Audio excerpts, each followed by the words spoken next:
Salut! Aujourd'hui on va parler de mouvement. On va aborder les différentes méthodes pour se déplacer, comment les appliquer efficacement en combat et ce qu'il ne faut absolument pas faire. Sans plus attendre, commençons.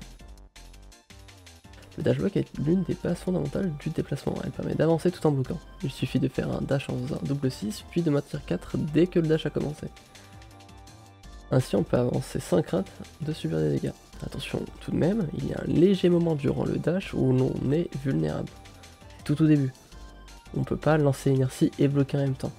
Petit bonus, cette façon d'avancer vous positionne dans une situation où il suffit d'appuyer sur spécial pour déflecter quasi instantanément.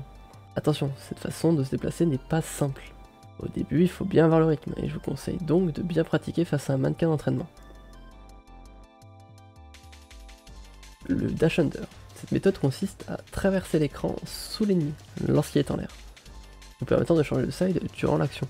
Cela vous permettra aussi de punir tout super dash à cause de l'inertie de votre personnage qui rallongera la distance entre vous et lui, vous offrant donc plus de temps pour un 2H, ou au pire de cas, si vous avez un peu peur, vous pourrez toujours faire un 4S.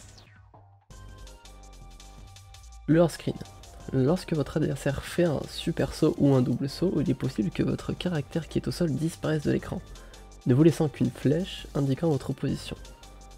Vous pouvez prendre avantage de cela en faisant des va-et-vient à droite à gauche en dessous de votre adversaire, ainsi il ne saura pas où bloquer, s'il n'a pas été attentif.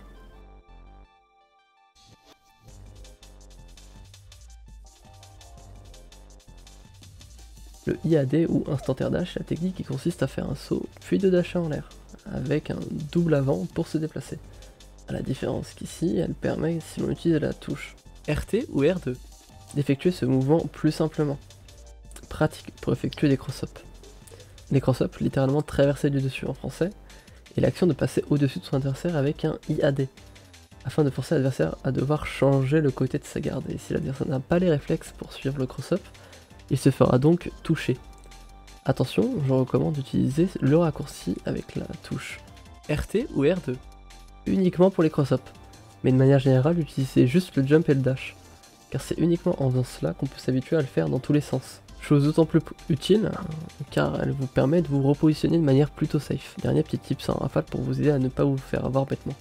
Pensez à faire des médiums en l'air quand vous sautez en arrière. Vous pourrez toujours contrer des SD ou des tag-in, changement de personnage. Maintenez la direction vers le haut lors de votre super jump ou de votre deuxième saut pour flotter et ralentir votre chute. Cela permet de casser le rythme du combat et donc vous donner l'avantage. Attention de ne pas trop en abuser ou vous risquez de devenir prévisible. Je n'ai pas trop parlé du super dash, il mérite une vidéo entière au même titre que le moon jump. Voilà, c'est tout pour aujourd'hui. Au menu la prochaine fois, à Blockstring sur son lit de mix-up. A très vite!